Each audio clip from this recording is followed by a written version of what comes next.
enjoy good. You can still enjoy good even if you do evil, because God works on divine time, not our time, and you'll get it in the end. Okay? And I'm kind of setting up 4 quadrants. And if you've read the Rambam, he likes to set discussions up. You have one extreme, the other extreme, and then two middle quadrants. So one is you do good and good things happen to you. That's as it should be. The other quadrant is you do evil and evil befalls you. That's as it should be. The third quadrant that causes a certain amount of head scratching is you do evil, but good things still happen to you. Well, as human beings, we've got a lot of ways that we can rationalize that. We can say, God will get you in the end. Those of you who remember B. Arthur, God will get you. God will get you for that. She was a Jewish Marine, by the way, in World War II. We can say, well, the person is suffering internally, but we can't see the effect. I mean, there's a lot of different ways that we can rationalize that. But what we struggle to deal with morally and spiritually is when you're a good person and awful things happen. We really wrestle with that, and that's where moral injury comes in. So, for instance, the other day, CNN had a story about a homeless man in Kharkiv, who was feeding stray dogs. Okay, here's a guy, didn't bother anybody. He's homeless, and he's doing something good. He's feeding stray dogs. And a Russian soldier, out of boredom, shot him in the leg. And now he's in the hospital. How do we make sense of that morally? And so for the rabbis who witnessed a great deal of atrocities and who are the inheritors of a lot of stories of horrors, maybe this is, taking a step back, maybe this is an effort to teach us how to create a heuristic framework within which we can make sense of morally incomprehensible things. It is incomprehensible that the Romans would burn a sage alive wrapped in a copy of the Torah. And yet we know things like that happened because they happened 80 years ago. It is morally incomprehensible that the wife of a scholar who sacrificed and struggled in order to make it possible for her husband to be a scholar and to transmit Torah, it is morally incomprehensible that someone like that would be decapitated. So the rabbis here are struggling with moral injury to create a spiritual framework within which it is possible to understand and at least draw a lesson. So for me, when I work with people who are struggling to integrate a very negative or traumatic experience, after a time, and, speaking of, people get sick and tired of talking about it because they don't want to relive the past. So I think a very powerful question to ask as we're working with someone who has struggled with a moral transgression is, it is not a meaningless experience if you've learned from it. What lesson do you draw, or what lessons or what growth are you beginning to see in yourself from having experienced this? I don't know how that sits. I mean,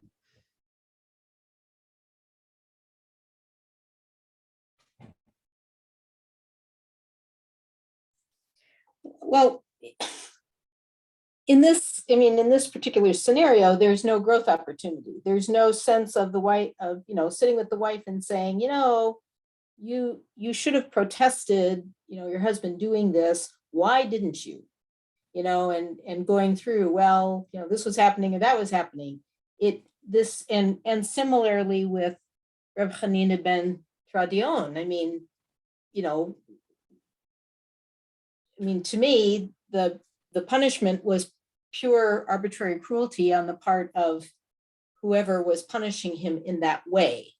But again, he had no sense. There was no opportunity for him to process, why was he pronouncing the unutterable name of God in public? What was going on with him?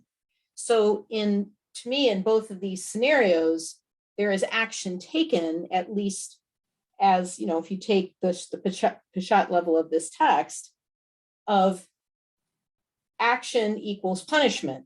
And there is no processing, there is no, where is the growth path? There is no, why did I do this that way? There's nothing like that built into the Peshat level of this text. And that makes me uncomfortable. That makes me say, okay, so how is this applicable to what it is we are trying to get at around moral injury? Can I add? By the way, yeah, go ahead, Dee. Just want to add on to what Tavona just said, and I'm just thinking about this week's Parsha with the death of Aaron's sons for having made fire in their fire pans that was not sanctioned, and then they have no recourse for dealing with their transgression, and their father is left with, oh my God, I've just lost my two sons. So I will say that, and this is part of again, with the two sons of Aaron, it's the Torah it does not make sense. I won't say it's senseless, but it does not make sense as it's written. But it's very interesting because if you read the full Gemara of that, in there, Rabbi Hanina and his wife both actually, I'll show you, or I'll read it to you rather. The Gemara relates, when the three of them went out after being sentenced, they accepted the justice of God's judgment. Rabbi Hanina ben Teradion said, the rock, Hatsur Tamim Polo, from the Vidui, the rock, his work is perfect, for all his ways are justice. His wife said this, the continuation of the verse, a God of faithfulness and without iniquity. And his daughter said, great in counsel, and continued the verse. So in other words, there, the redemption is that all three of them recognize that the sentence pronounced on them is just. Whether we accept that is, and I find it very troubling. But the point is that within the moral framework that the rabbis are constructing, persecution has to make sense. Otherwise, morally, how can we continue to be Jews? And I think this is, for many Jews post-Holocaust, even, many Jews who were very, very observant before the Holocaust, after the Holocaust, what they said is, if there is a God that is omnipotent and all-powerful, and God let this happen, then I don't want any part of that God. And if God exists but is powerless to stop evil, then that's not the God I can believe in. And so, I just wanted to kind of interject something that I'm noticing here, because I flipped to the actual Avodah Zarah passage while we were talking and kind of was doing a read along. It's really interesting. I think what you're raising in is that two things. First of all, somebody else's solution to resolving Avodah Zarah, to resolving their path through moral injury may be inherently dissatisfactory to those of us who are dealing with it. We may not like their solution, but if it works for them, it works for them. And I think that that's one thing that strikes me. The other thing that strikes me is that in the middle of the story, there's this line that says that when when somebody, if I encapsulate it, when you do something that goes against what you know to be right, morally in your head, it's going to come back to haunt you. Yes. You have to deal with it, or it will come. Literally what it says is that if you pay no attention to it, that on the day of judgment, it will encircle you and it'll capture you, and you'll be caught in it one way or the other. And we're going to get to that, by the way. We're Right. going to get there. Yep. So I think it's really important that we think about this idea of moral injury as not being, it's not ours to resolve. It's ours to provide the path so that others can. Yeah. And so where, I mean, for instance, and I like to use text, particularly, you know, if people feel like they're learning something, they feel like they're making progress. If people feel like they're spending I know my stepdaughter is getting, I think, $165 or $175 an hour. If people are spending $175 an hour and they feel like all they do is talk and talk and talk and talk, but they never seem to feel any better and nothing seems to change, they become disillusioned. And that's a significant part of the limitations of talk therapy, dealing with these kinds of issues. And so the power of a text is that we can study a text together with somebody and draw lessons from the text and discuss them, debate them, use the text as a way to open a conversation that's a growth and learning conversation. And for me, part of the power of this text is this first section to bring up this question with someone. Anyone who has the capability to protest effectively the sinful conduct of another and does not protest is punished for that person's sin. In other words, there are no innocent bystanders. You know, if I'll never forget my father, there was a man from his village after the war who ran into my father in London. And he said, you know, when the Germans were rounding up the Jews, you know, I participated in telling them who was Jewish and who wasn't Jewish. I didn't give a damn about the Jews. It didn't matter to me. But he said, I didn't realize how bad it really was. And he said to my father, can you forgive me? And my father said to him, go to hell.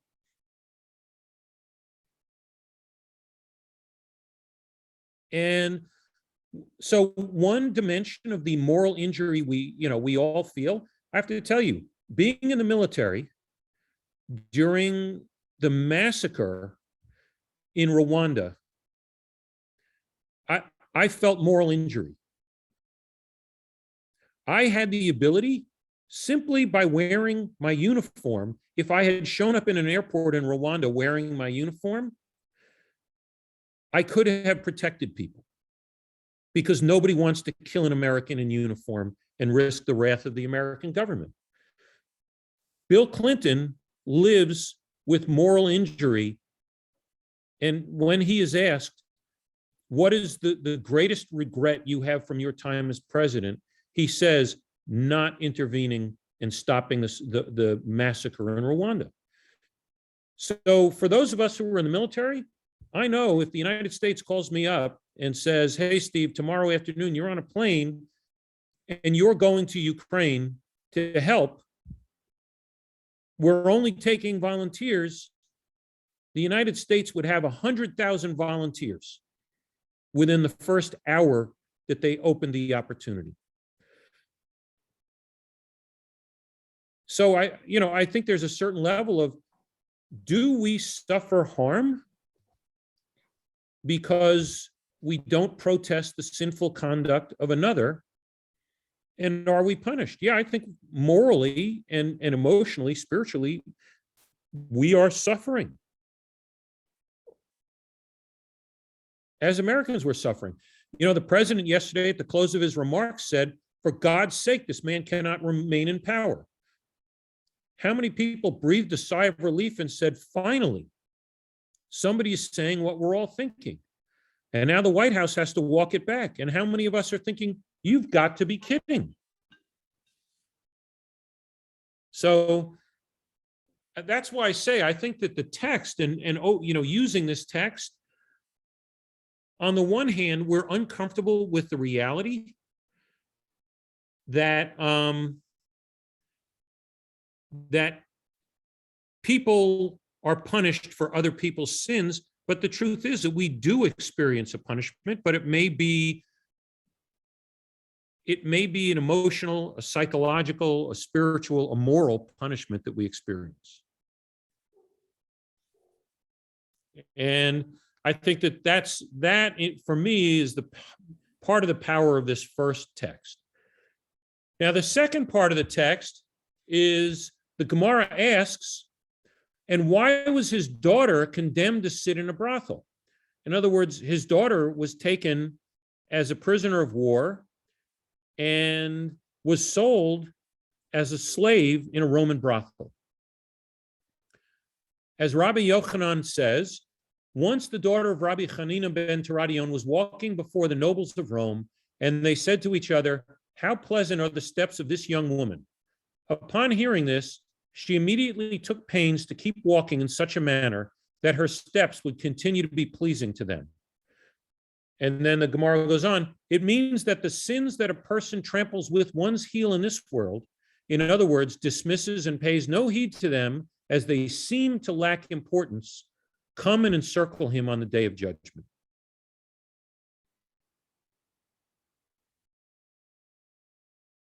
So anyone want to react to this text, or what do you think they're talking about?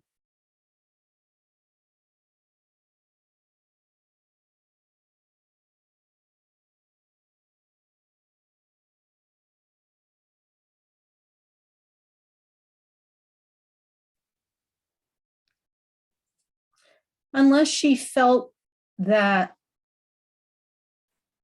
being in the brothel was her punishment and was the appropriate punishment for her.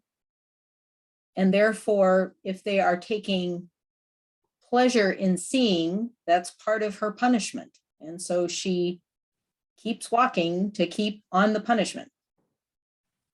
Okay, well, I mean, here what they're saying is she was walking in Rome, one day just taking a walk, and one Roman says to the other one, wow, look at the way she walks. She really struts her stuff. And she was kind of flattered. And so she decided to strut. And then in punishment for that, when after the Great Rebellion, her father and mother were captured, she was captured, and she was sold into slavery.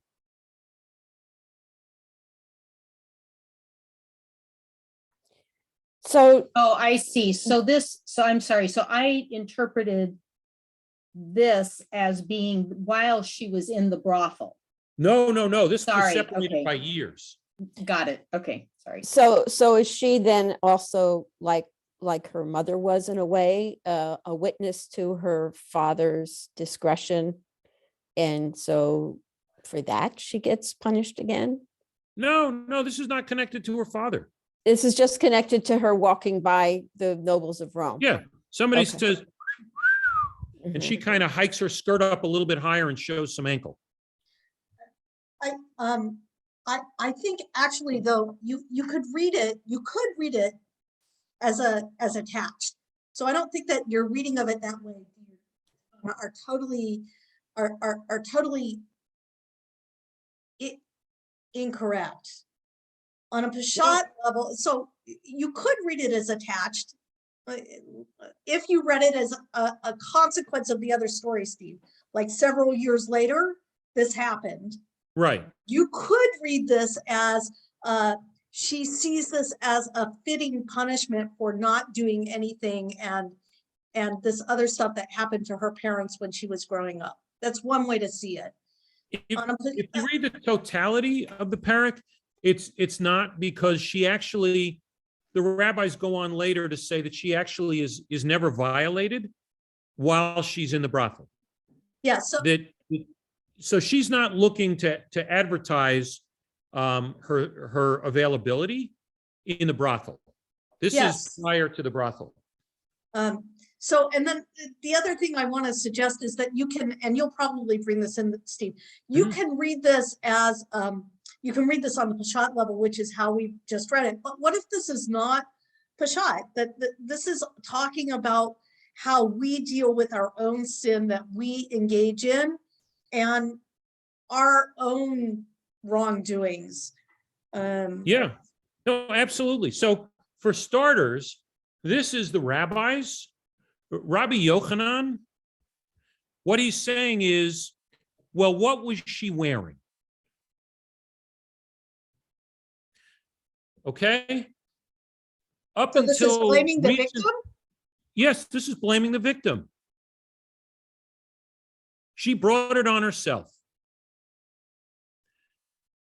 Her immodesty, this is the punishment for her immodesty. Because how can we make sense of a world in which an innocent woman would be taken? I mean, look at, again, after spending years in Japan, the Japanese still refuse to accept their guilt in kidnapping and enslaving 20,000 Korean women during the war. And there's still a level of shame for women who are violated in war. Because there is no moral framework in which we function that could be okay. And I have to say, look at the situation with Bill Cosby. Look, I mean, our culture, our society still struggles with the moral incomprehensibility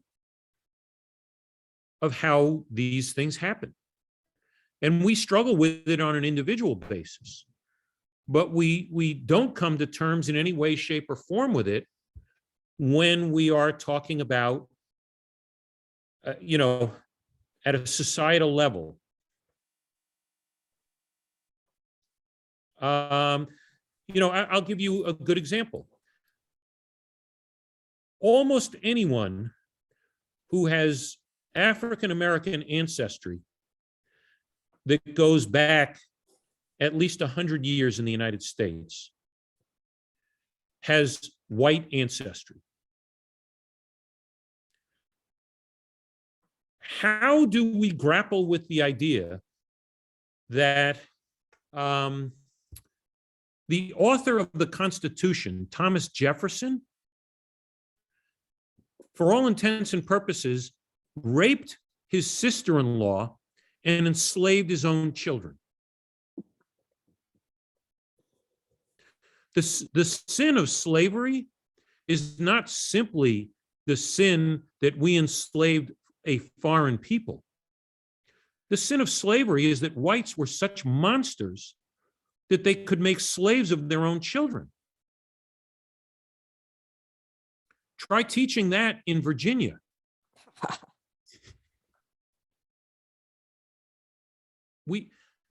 Part of slavery in this country and the institution of slavery was sexual slavery. But you can't teach that in Texas, in Florida, in Virginia. You can't say in a hearing, as the nominee for a Supreme Court justice, that this is at its core a fundamental leg of the evil of slavery. Strom Thurmond, how many of you remember Strom Thurmond from South Carolina? Anyone remember when he died, what came out? He had fathered children by a Black woman, didn't he? He raped his maid when he was 16, and she had a baby. And his memory is intact in South Carolina because he did the right thing. He sent her money. He provided money to his daughter for the rest of his life, but he never acknowledged her as his child.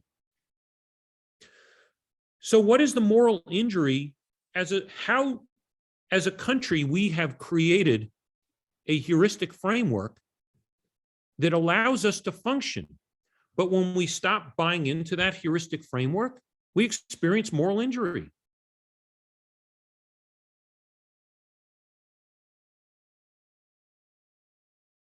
So what, up until the recent past, what people tried to do was to say that you must have done something.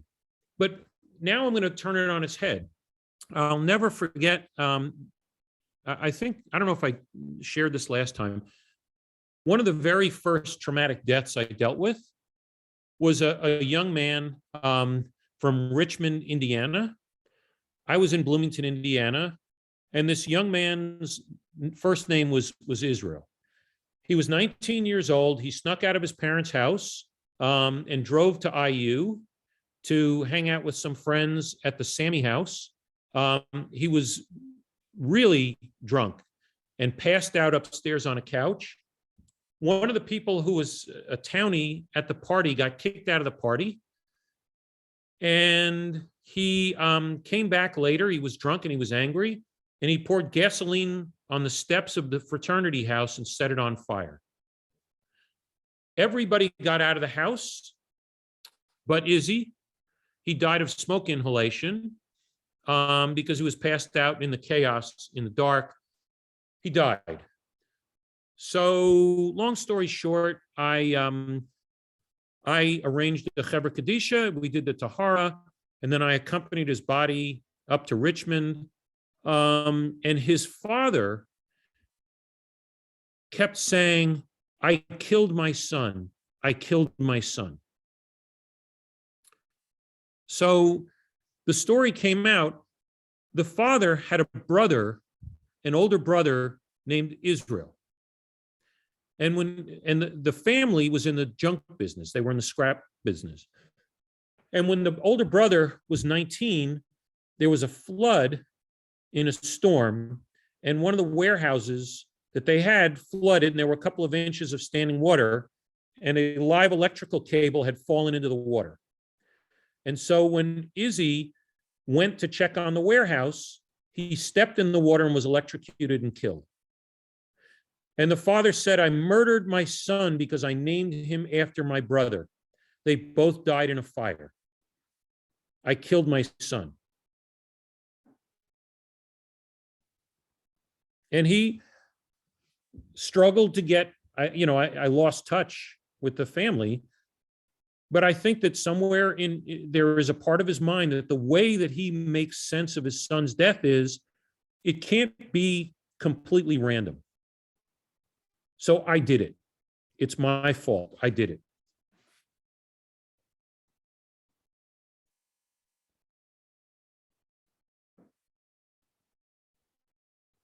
And I don't know if you have, any of you have worked with a client who in some way maladaptively takes responsibility for something that has befallen them of a traumatic nature in a way that from a clinical perspective seems almost delusional.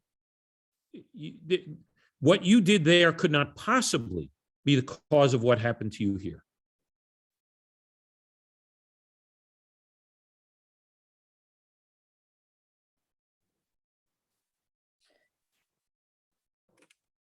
I haven't worked with anyone like that, but I have worked with, especially in my hospice work, with people who feel that they harmed someone who is dead, that they can't do an active tshuva. They can't make amends to that person. So, but we have, in exploring it, have tried to explore what would, because they've already claimed their sense of responsibility.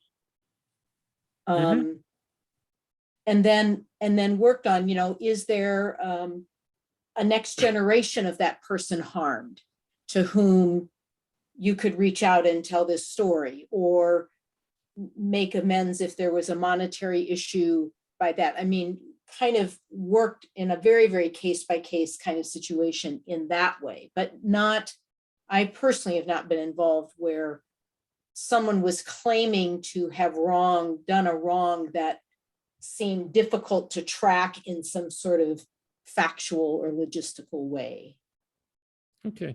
But even there, by the way, Tavona, there's a wonderful, it's in the Pirkei to Rabbi Eliezer, where Shaul, before he throws himself on his sword, says, "May my death be the atonement for my sins in life." Right. And the idea that, you know, our death wipes the slate clean. That you know, and so in doing hospice work, for instance, you know, if someone has small cell carcinoma, small cell lung carcinoma, what's the first thing everybody asks?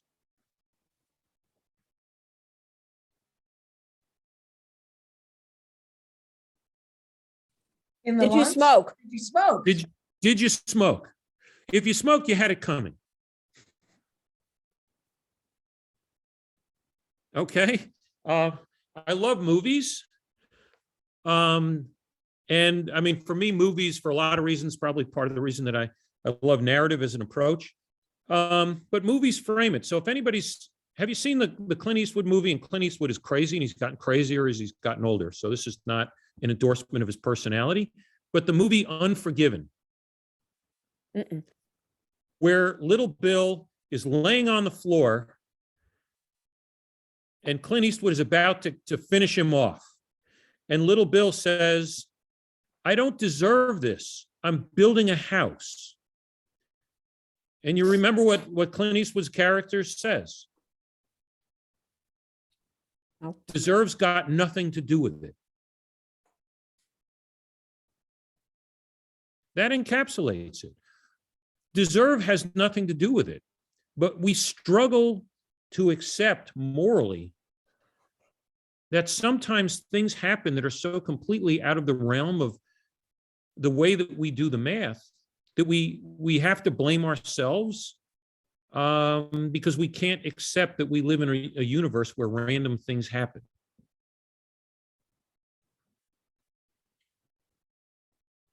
You know, and again, you ask anyone, Karen, who's been in combat, why did the bullet hit him and not me? After a couple of days in combat, you start to think it's because I was wearing my lucky undershirt. I did something that was protective, so it makes sense. My friend didn't die, or my shipmate didn't die because it was just the luck of the draw. The bullet went that way, not this way. People can't live with that feeling. This may not be exactly related to the thread you're on, but I know that I've really noticed in situations, for example, when there have been extreme weather and a tornado has swept through and like killed a whole lot of people, but then touched nothing else in the community. And hearing in particular, it was a tornado in Joplin, and I have family in Joplin. And one of the women who survived said, "Oh, God answered my prayers. And what went in me so, and so then God didn't answer the other people's prayers who were also probably praying to be saved and to be safe." So that is it's not, I know, directly related to this, but that feels akin. No, I think it's completely related to this. The point is, that's a toxic theology. You know, I mean, I struggle and cannot accept when people say, we need to get enough people to say Tehillim to save this child who's got cancer. Do you mean to tell me that God is going to save this kid because 999 people said Psalms, but that kid's going to die because only 473 said Psalms? I mean, to me, that is not a rational theology. But what I'm saying is that we find ourselves dealing with moral injury precisely because we find ourselves without any explanation that is morally satisfying. And ultimately, we have to live with the ambiguity that in life, we may do things that we deeply regret, and it is still possible to live a life. And the next part of this you'll see is what happens when we cannot integrate any sort of a moral explanation with our conduct. So I also want to bring up something that I think is really important. At least for me, I think, and Tivona, I think you've raised this point kind of, we've circled around it. I think when we're talking about moral injury, soul injury, any kind of, we would like to be able to make sense of things. And we as human beings, we want to be rational. And I think inherently, it's very difficult for us to be rational. And when we can't be rational, we try to come up with ways to make it rational. That makes sense to us. So the framework of, my prayers were answered, that was something that to me, outside of that, I mean, I get it, but it totally doesn't make sense to me. But it makes perfect sense to the person who's saying it. There is a rationality to it. For me to break through to that rationality, that's not going to happen. Mm-hmm. That's their reality. And I wonder if this is to some degree, I think part of what you're saying here, Steve, is that the section of Avodah Zarah that we're dealing with, it's bad theology. Well, it's bad theology for me. I mean, it worked great for Jews, at least a select set of Jews for 2,000 years. So I'm not in a position to judge whether theology is healthy or unhealthy. Ultimately, what do I think? If the purpose of theology is to allow human beings to live in a world where the truth is everything is ambiguous, and it allows people to, I'm showing my colors as a 20th century existentialist and rationalist. Religion is a neurotic response to life's ambiguity. So this may be a healthy neurotic response to life's ambiguity. For people, now there are a lot of people for whom this theology is deeply toxic, and I've worked with more than a few of them. So, for instance, someone who says, well, the reason that Katrina flooded New Orleans and so many people died is because of homosexuality. No, I don't think it's okay for you to say, well, God destroyed a city, but is that a theology that worked for some people? Yes, it was, until their home was destroyed in a flood or a tornado 5 or 10 years later, and then it's different. Or the idea that, well, the reason that those people died was because they were evil. Okay, well, now your wife was killed, or your husband was killed, or your child was killed, or your parents were killed. What do you do with that? Oh, no, it's different. It's because evil exists in the world. So people pick and choose what works for them in the moment. But again, I think that the power of this text is if you're talking with someone who seems to be looking in their own past and assuming blame for something, and again, because of the work that we do in the military sexual trauma is a significant issue. and somewhere between 25 and 50% of women who are in the military will experience sexual harassment or sexual assault. And a significant number of them deep down have a nagging sense of guilt and shame that if they hadn't been drinking, this wouldn't have happened. If they hadn't trusted this person, this wouldn't have happened. If they hadn't gone to that bar, this wouldn't have happened. And so, it doesn't mean that they necessarily have moral injury, but a text like this is very powerful in saying and opening that conversation up. Well, do you think that Hanina's daughter was responsible because of either her immodesty or her desire or enjoyment of being flattered or stared at or seen as beautiful? Do you think that that is justification for what happened to her later? And again, part of any work with someone with moral injury is to help them develop a new framework within which they can function. Because otherwise, it does become disordered. They find themselves in a place where they cannot function in the world. Which takes me to part 3. So on Avodah, 18b, the reverse side, there is a discussion about how Rabbi Meir, Bruria went to her husband and she went to Meir and she told Meir, my sister is a captive in a brothel and you need to rescue her. And he goes and he goes into the brothel, he tricks the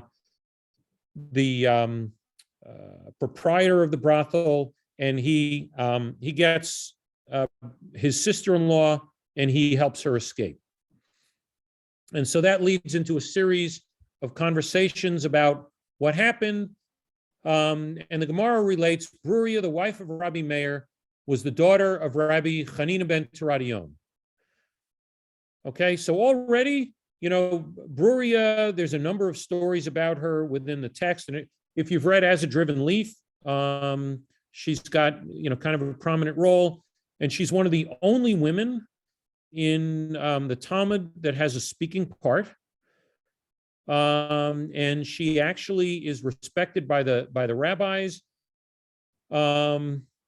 She's a feminist 2,000 years before her time. And so we now discover that she was the daughter of Rabbi Hanina ben Teradion, who already was a bit of a chutzpahnik, because here he is using the forbidden name of God in public. So Rabbi Meir arose, fled, and arrived in Babylonia. The Gemara notes there are those who say he fled because of this incident, in other words, rescuing his sister-in-law, and there are those who say that he fled due to embarrassment from the incident involving his wife, Bruria. But then the Talmud is completely silent on what they mean.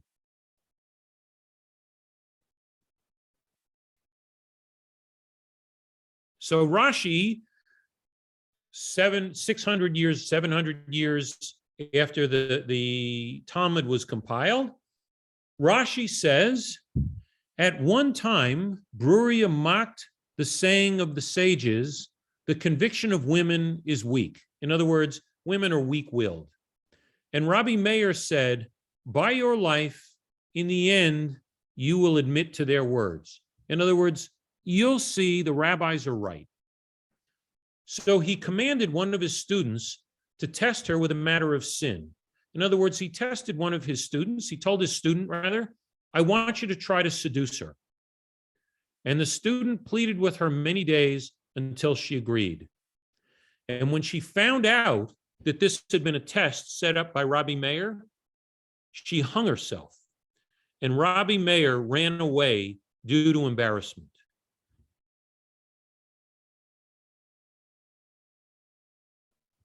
So what do you make of this?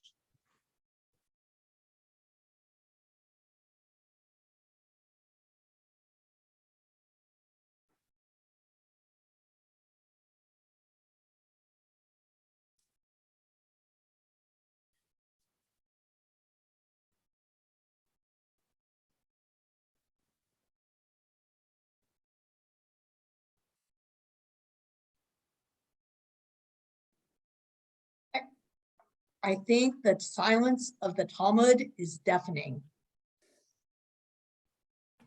Okay. And the fact that Rashi felt the need to explain it in the way that he did says more about Rashi than about Bruria or what actually happened. So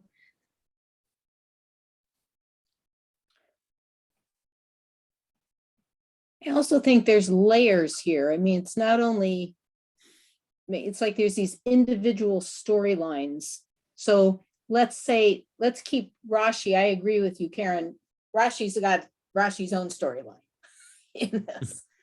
But in what he fabricated, you've got Rabbi Meir's storyline, you've got Beroria's storyline, and then you've got the student storyline, who's got, I'm assuming his own infliction of a moral injury in having agreed, and then wondering how the student felt when he found out that the woman he seduced then strangled herself.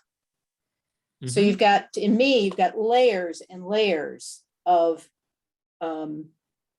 lots of psychotherapy needed, including on Rashi. Yeah. No argument. First off, would you say moral injury? I think I'd ask, whose moral injury is whose? Yes. So Rabbi Meir arose and fled. There's a need for us to explain why he fled. Was it, and then was it his wife's moral injury? Was it his moral injury? Was it the student? There's a lot of, I'm not sure that we can untangle all of these.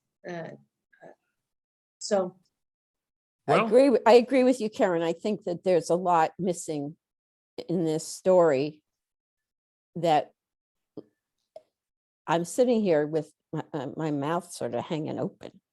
So and the word didn't know this embarrassment was in there, did you? and the word embarrassment feels so insufficient. Yes. Shame is, the word that Rashi uses is shame. I just took the translation from Sepharia. Okay. Hey, Steve, this, I wonder though, if this is not a practical lesson for us in dealing with moral injury. Because moral injury, the indicator is an inability to talk about it.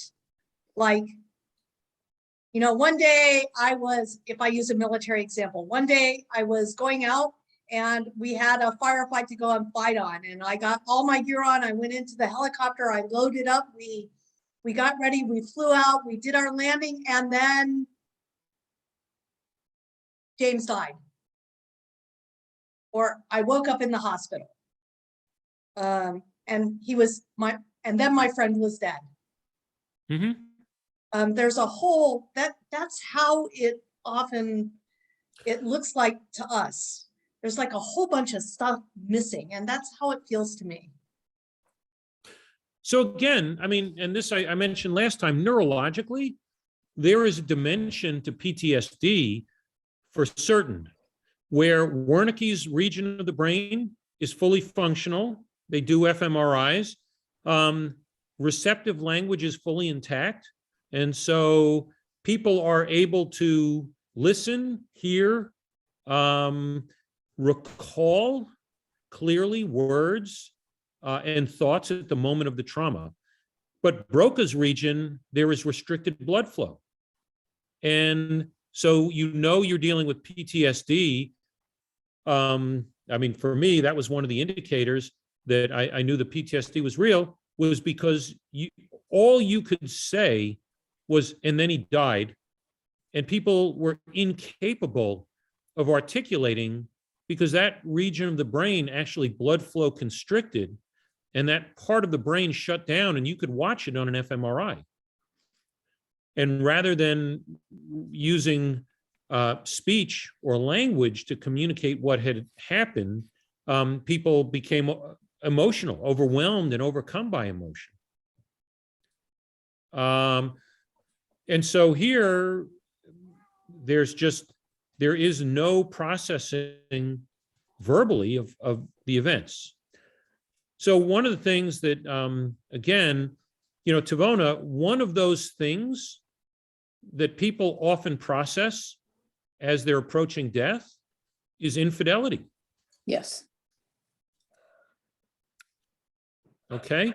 And unprocessed infidelity, I used to, a lot of sailors, a lot of soldiers, they're away from home long periods of time, in situations where they may be working very, very closely with someone to whom they're sexually attracted. They may, particularly if there is a lot of emotion at the forefront because of the threat of death, or heightened anxiety and emotion, people may find themselves acting out sexually in ways that they wouldn't ordinarily. And people struggle to process that when they come home from deployment. Mhm. Do I tell my spouse? What does this mean? If I don't talk about it with somebody, how do I live with myself? And there is a barrier that exists between partners, and a marriage or a relationship changes fundamentally. I'd like to just, again, this is where my experiences are taking me, not necessarily where you want this discussion to go, but I've worked as a hospice chaplain in 2 states which had physician-aided dying. And one of the things that I have seen, not exclusively, and this is anecdotal, but it is something I have seen more than once, is that I have seen deferred asking of forgiveness among people who have chosen physician-aided dying more so than people who have done natural dying. That there's something about needing to stay in control, to control one's dying process, and therefore to control, in a sense, one's narrative. As opposed to, and again, this is in a hospice setting, as opposed to more like in an emergency room setting, those kinds of things, where there is a dying process often. That as the body is becoming weaker and as people are gathering, there's more time for reflection. There's more time for coming to the place of these final reconciliations, for these acts of confession. Has been my experience that happens more frequently than among people who choose to end their lives when they want to end their lives. That, and again, I've done there's no research on this. This has just been my experience, having worked as a hospice chaplain in 2 different states where this is legal. And it just has, in fact, I have sometimes talked with people who've got their date, I'm taking these medications on this date at this time. And as chaplain, we have said, are there things that need finishing? Are there letters that need writing? Is there reconciliation that needs doing? And I have been truly distressed and sometimes have my own sense of moral injury that I couldn't sort of bring enough spiritual or emotional purposefulness to write these letters. Write these letters to your daughters from whom you've been estranged for 20 years. Write these letters, and they would not. They would not. And that has felt like a failure on my part as a chaplain, that I couldn't help facilitate that kind of reaching out. And so I can't tell you then how many family members I feel, because I was not able to help facilitate that kind of connection, are just left then with this unresolved stuff from the death of mostly, a lot of times it was parents and children. that level of estrangement. Yeah. And what, I mean, again, we can't, I spent the first 2 years of the 3 years I did CPE learning I can't fix people. Yes, no, I know. Took a lot of learning. I thought I just need to come in here with some tape and a magic marker, and I could fix anything.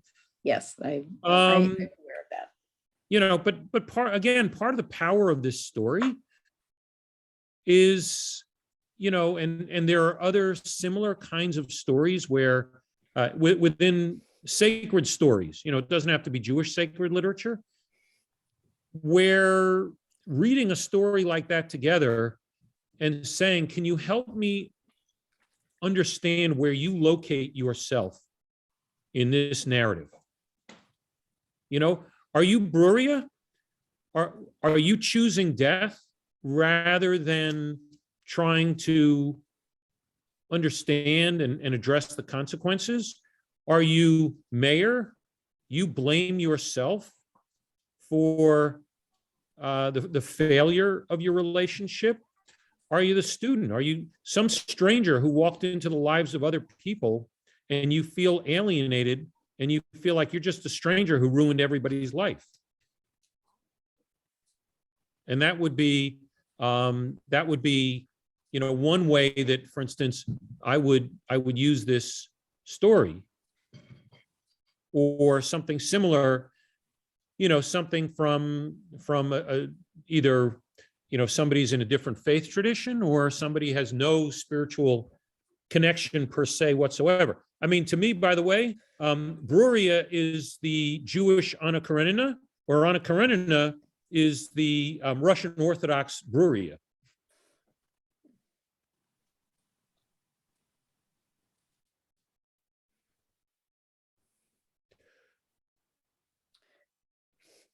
So I just want to flag that the timeliness of this. So Steve, are you do you have future plans of like writing something that sort of brings these different texts to bear about how we as pastoral caregivers can kind of use these texts in different settings?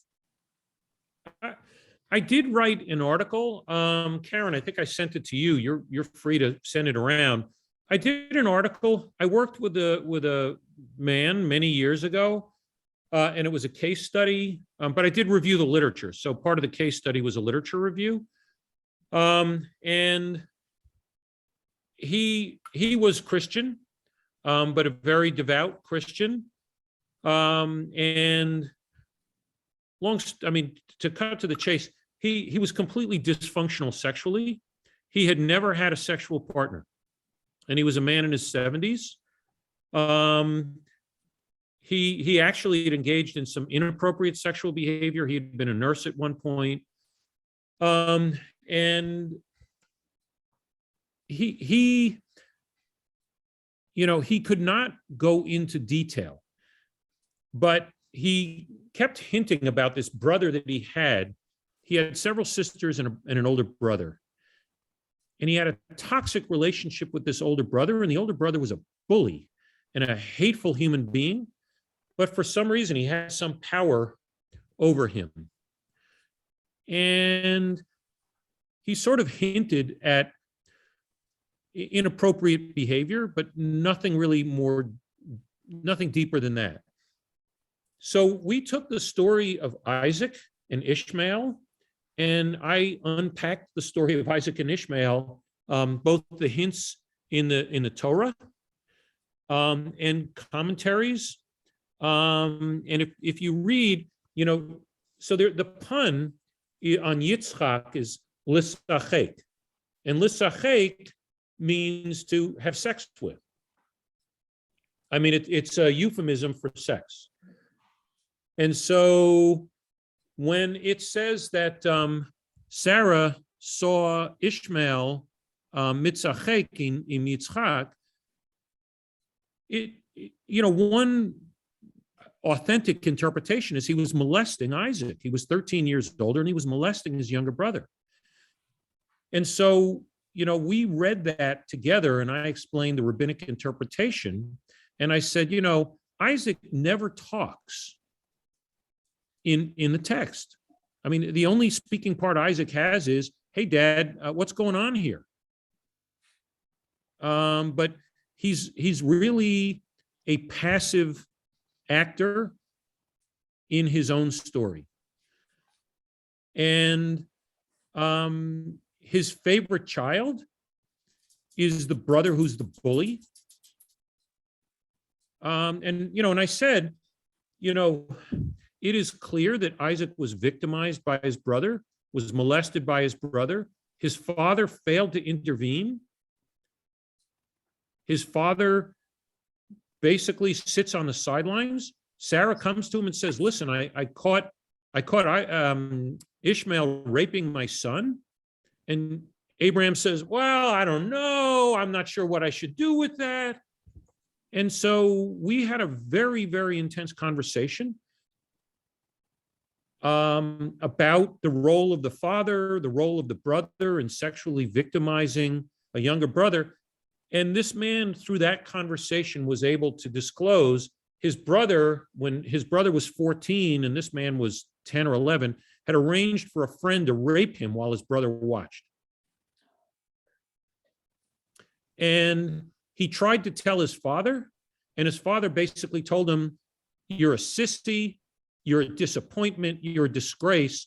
And the reason this guy volunteered and enlisted for Vietnam was to try to gain his father's respect. But he was a corpsman because of his religious convictions. And so his father never respected him and told him, "No, you weren't a combatant. You never held a gun. You're just a sissy. You might as well be a woman." But this man was finally able to disclose and begin to take, we're talking about, he was probably 75 at the time. So, 60 years after his assault, he was able to take some agency in his own life. But that's the power of, and that's the article that I wrote. I mean, I gave you more detail than I put in writing, but. Devona, to your question directly, I think that's part of the discussion that I actually am hoping we can open up between our Chevra and Steven over the long term. Because my challenge, particularly as a rabbi in the military, is that these texts and this approach simply are not out there. They don't exist. Steven is a wealth, like Steven, you are a wealth of like knowledge, a font of knowledge and information. I know, I know. No, just useless take it. Knowledge. Just take it. Just take it. Just take it. Say thank you. Take it. Take it. Say thank you. Thank you. You're welcome. And these are things that desperately need to be worked out and thought about. And I think our Chevra is really uniquely, that's one of the things that I would like for us to move forward on if we can. I kind of want to rechannel us back into the conversation if we can, because Steve, we only have about 15 more active minutes. Right. And then we can ask questions and get feedback and do all the things that we need to do. If you would, when you're done, when we're done, hang on and we'll get a citation list for people so that you have all the slides and stuff that are available. And I'll make myself the point person for doing more work or figuring that out on this. So Okay. if I can bring us back into the discussion of what do we do with this multi-layered story in which there are deafening silences? Yeah. And I will say, by the way, and then again, going back, when people say, well, I don't really deal with moral injury because I don't deal with people who've been to war or other things. So it doesn't have to be that. A significant, judging by the number of people who find out unpleasant surprises from 23andMe, there is a lot of moral injury. So, the story of Dina and, the red tent. So it is clear the way the Torah narrates it, it's supposed to look like a sexual assault, but it's pretty clearly not. This is a consensual relationship that results in the murder of a neighboring tribe. And Dina is never given the opportunity to speak on her own behalf. And that, I think, it was the power of the red tent. There is, and some of the work, Tavona, that I have done is, why do we have why do we have these horrific traumatic stories in sacred literature? Why would, if spirituality was only supposed to be about happy stuff, this stuff would have been purged a long time ago. And so we deal with family situations as clergy that involve moral injury. A parent who harms their child inadvertently, unintentionally, but opens a gap. A partner who harms a spouse or a romantic partner inadvertently, and causes moral injury to the family system. How do we process that? How do we help the system adapt and adjust to that moral injury? So I think that the subject of moral injury and the power of the narratives, they give us a way of many years ago, I used to teach Tanakh to 7th and 8th graders. And anybody who has taught math or science or anything else, I used to tell the teachers, you're riding a bicycle downhill with the wind at your back. Try teaching a 7th grader Deuteronomy. The only thing they were interested in was the cultic prostitutes. Like, how did that work?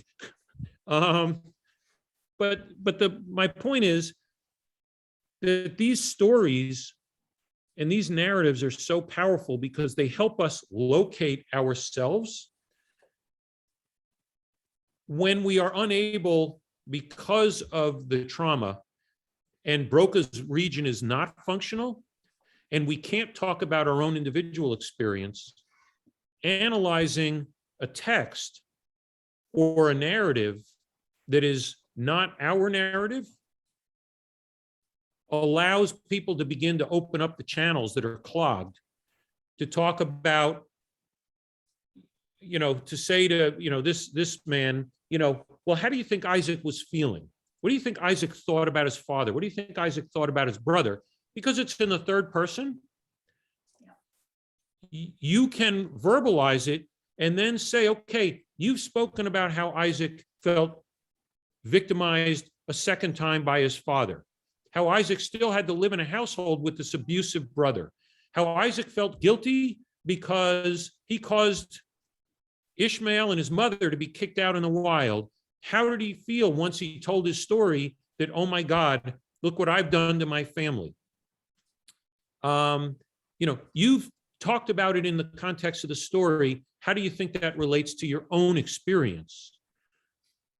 You can help people develop that language to analyze their own story and to do exegesis of their own life experience. And Stephen, I think, again, I'm going to sound like a broken record, but having some sort of,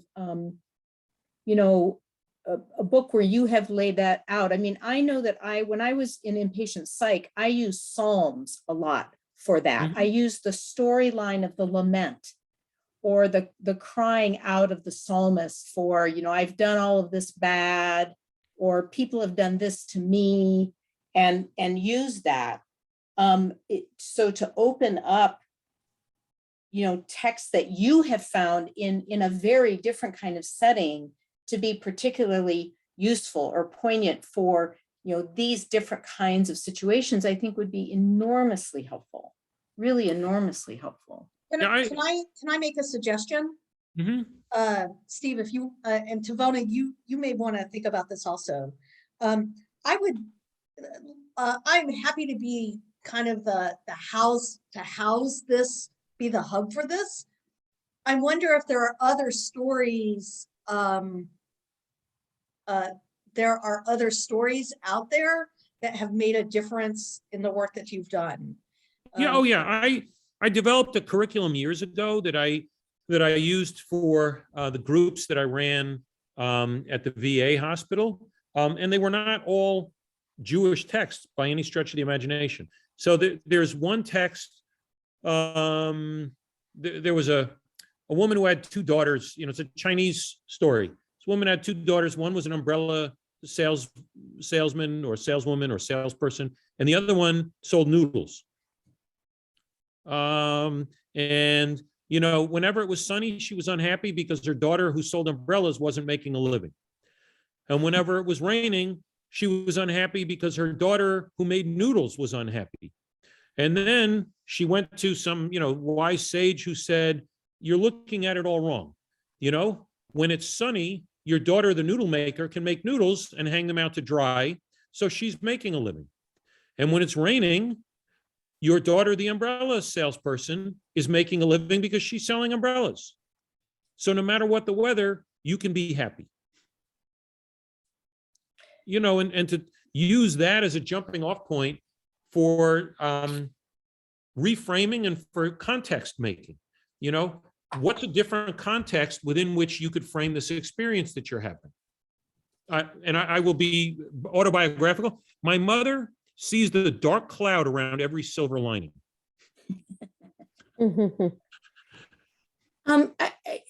Again, I think what I would find as valuable is that it feels like often within sort of Jewish clergy circles that Talmud becomes more the point of making a ruling or you know, more in that level, but to use these Talmudic pieces for, in my view, for pastoral care is not a place that I have seen gone to that often. You know, I've seen it used in Jewish bioethics or for decision making, but not around the actual pastoral care piece. I have seen it, but it's limited.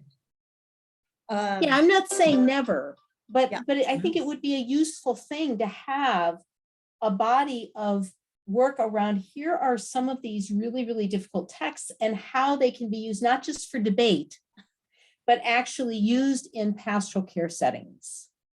Mm-hmm. I'm also wondering. Go ahead. Sorry. Go ahead. No, I think in conjunction with that, you know, there's a whole practice around bibliodrama Mm-hmm. and psychodrama. And I have a friend in Israel who does bibliodrama with a taste of psychodrama to help in terms of doing this kind of healing work. And it involves these stories, these kinds of stories, and how we can identify with different characters and work through those situations that are so fraught with these kinds of trauma. Yeah. And I think there is more of that using sources from Tanakh. I don't personally, now maybe I'm not tapping into, but I personally don't see as much using some of these sources from other texts. I agree. So, and I want to suggest a slight difference if I can, Dee. Bibliodrama is really, really powerful. I mean, the thing that I think is powerful about this work is that there's actually like a layer between you and the story. You don't become the story. So there's a level of safety that's built in before you get to the bibliodrama. Yes, you're right. You're right. Right. So that's why I think bibliodrama is incredibly powerful, but it can also be, if you get to it too early, Right. This provides us an intermediate step. And I think it's an interest. So Steve, let's you and I talk about this and maybe how I can help. Okay. I want to give us like a 3-minute warning to maybe wrap it up. And I am going to ask, since there's 4 of us, would Tivona or Dee, would you be willing to end us with perhaps a kind of a concluding prayer of blessing, or since it is a rabbinic pastor and I feel like it's appropriate for us to do this once Steve wraps this up, and you guys can duke it out as to who does it. Yeah, so Steve, you have exactly 3 minutes and I'm going to cut you off at 3. So time yourself. I never get the last word. I don't even know what to say. No, You have the last word. Go. So I hope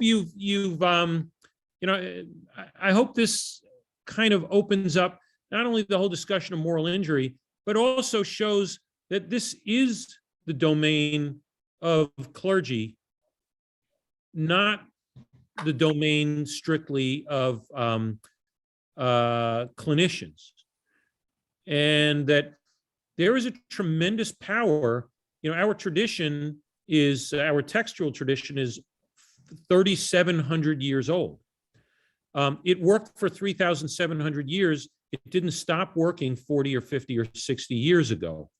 It still has tremendous power, not only in the parts of the world that don't have psychiatrists, psychologists, psychotherapists, but even in the weird world in which we live. Wow, you did that in a minute and a half. So I just want to personally thank you for doing this, for sitting with us, for being open to us, and for giving us this great stuff. I mean, this is great stuff. And I really hope, and I know you and I will be working together in different ways. And to remind everybody who sees this video, outside of the people who remain here, that if you have stories or other things, I'll create a Google Dropbox. I'm happy to have people collect them, perhaps drop stuff in, and we can perhaps go from there. And I personally am interested in knowing, we can do more on this. We can look at different aspects of this, like Lisa Miller works with spirituality in the brain, and has done a lot of work with the military on that. There are other aspects that I think are really great. And I just thank you for allowing me to have the space to invite my colleagues to come and do this, and to be with you. Thank you. And pleasure. Steve, you are really and truly, and just take this and say thank you and run with it. You really are a font of wisdom and learning and compassion. I learn every time that I am with you. I so appreciate what you have to offer. I am envious of your ability to go to Ukraine, and am eagerly Poland. awaiting. My wife is in the room. If she hears So, all Ukraine, right, Poland. So mine too. But and I am eagerly awaiting the day when Shmuel Felsenberg calls me and says they need a new rabbi there, because I will be first on board to go, if I'm still in. So many thanks. And with that, I'm going to turn it over either to Dee or to Vona and let you guys finish it out. And Steve, after you see the recording stop, you and I can come up with another time to meet. And please let me know if this worked for you guys or not, or if we need to do something different. I really appreciate that. It's all yours. I'm happy to offer a blessing. And before I do, I wanted to ask if Steve can post your email address in the chat box. And I did attempt to send you an email after our first session 2 weeks ago. I don't know if you got it. And if you didn't, I'll resend what I did. I'm usually just bad at responding. Okay, all right, But Call now him. I'm He's really back. awful just with everything going on with Ukraine Yeah, and Poland. okay, that's Call fine. But I him. will. I Call him promise on the you I will phone. respond. All right, and I won't send it again. Call him on the phone. It's better. Well, then I need a phone number. That he'll give. Okay. A blessing for all of you and me and beyond. May the call that each of you receives for the work that you are gifted to do in the world.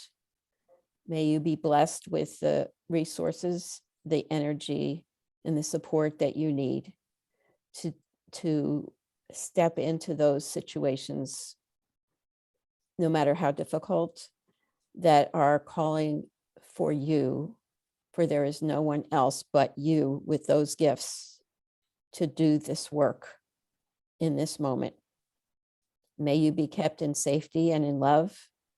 And if you go off far afield to do this work, may you return home in safety and with the support that you need for sustaining yourself for the next call. Amen. I mean, Thank you all. I'm going to stop the recording.